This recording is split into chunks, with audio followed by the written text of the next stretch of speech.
বাপকে কিভাবে গাল দিতে হয়, খুব ইম্পর্ট্যান্ট ভিডিও। আমার শরীর অসুস্থ, তা সত্ত্বেও হাই ডিমান্ডের জন্য এই ভিডিওটা বানাচ্ছি। এই ভিডিওটাতে হাজার হাজার ভিউজ আসছিল যে কিভাবে বাপকে গাল দিতে হয়।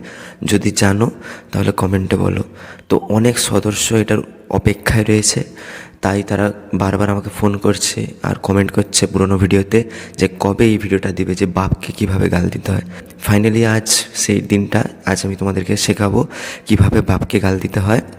তো দেখো, প্রথমে জানা উচিত যে বাপকে কেন গাল দিতে হয়। তো তার কারণগুলো হচ্ছে, 1 নম্বর, বাপের জন্য বা পিতার জন্য আমরা এই পৃথিবী জগতে এসেছি, সেই কারণে আমরা বাপকে গাল দেব।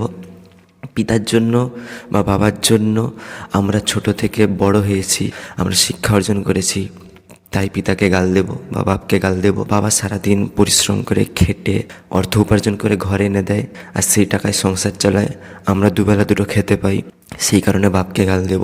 আরও বেশ কয়েকটা কারণ আছে যেই কারণে বাপকে গাল দেব। যেমন দেখো, এখন আমি অসুস্থ, তো এই অসুস্থতার মাঝে বাবা বারবার ডাক্তারখানা যাচ্ছে, ওষুধ নিয়ে আসছে, টাইম মতো মা আমাকে খেতে দিচ্ছে ওষুধ, ঠিকঠাকভাবে খাবার খেতে দিচ্ছে, সেই কারণে বাপকে গাল দেব। বাবার জন্য সমাজের লোক চেনে আমাদেরকে, মানে বাবার পরিচয় আমাদের পরিচয়, যে নির্মল জানার ছেলে হলো নয়ন জানা। তো এই পরিচয়গুলো পেয়েছি বাবার কাছ থেকেই, তাই বাপকে গাল দেব। তো বাপকে গাল দেওয়ার জন্য কি করবে জানো? আয়নার সামনে যাবে, আয়নার সামনে দাঁড়িয়ে নিজেকে যত পারে গাল দিবে, যে বদমাইশ, ছেঁচড়, আরও যা যা আছে, কুত্তা, নিজেকে যত বড় বড় গাল দিতে পারো নিজেকে দেবে। ভুলেও কিন্তু বাবার সামনে যেয়ে দিও না। জীবনে ওই পাপটা যদি কোনোদিনও করো, আমি এই ভিডিওটা অ্যাকচুয়ালি বানানোর কারণটা কি জানো? অনেক ছেলে মেয়েকে দেখছি ছোটোখাটো ব্যাপার নিয়ে বাপকে যে বলে, বাবাকে যে বলে, তুমি আমার জন্য কি করেছো এই জীবনে। ওর বাবা একে অনেক দূরে পড়াচ্ছে, বাইরে বিদেশে যেয়ে পড়াচ্ছে। তো তাদের উদ্দেশ্যে এই ভিডিওটা, যে আর তুই জন্ম হয়েছো, তুই খেটে বড় হ, ঠিক আছে? বাবাকে কোনোদিনও নিজের জন্য ব্লেম করবি না। বাবা মানে ভগবানের চেয়েও বড় জিনিস, ভগবানের উপরেও আছে বাবা মা। তো বাবাকে কোনোদিনও গাল দিতে চাও না, বাবার সামনে এই কথাগুলো কোনোদিনও বলো না। তুমি যদি এই কথাগুলো বলো তাহলে তুমি মানুষ নয়, জানোয়ারও নয়। জানোয়ারেরও তবু সম্মান দেয় তার বাবা মাকে।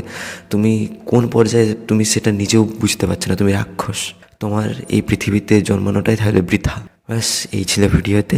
আর যদি মনে হয় যে আমি ঠিক কথা বলেছি, প্লিজ লাইক কমেন্ট শেয়ার করে যেও। আর সেই বন্ধুদের সাথে শেয়ার করে এই ভিডিওটা যারা দুদিন ছাড়াই পরিবারে গন্ডগোল করে, বাবাকে উল্টোপাল্টা বলে, মাকে অন্য অনেক কিছু শোনায়, কি করছো না করছো এইসব নিয়ে। তো তাদেরকে এই ভিডিওটা শেয়ার করে দাও। Thank you guys.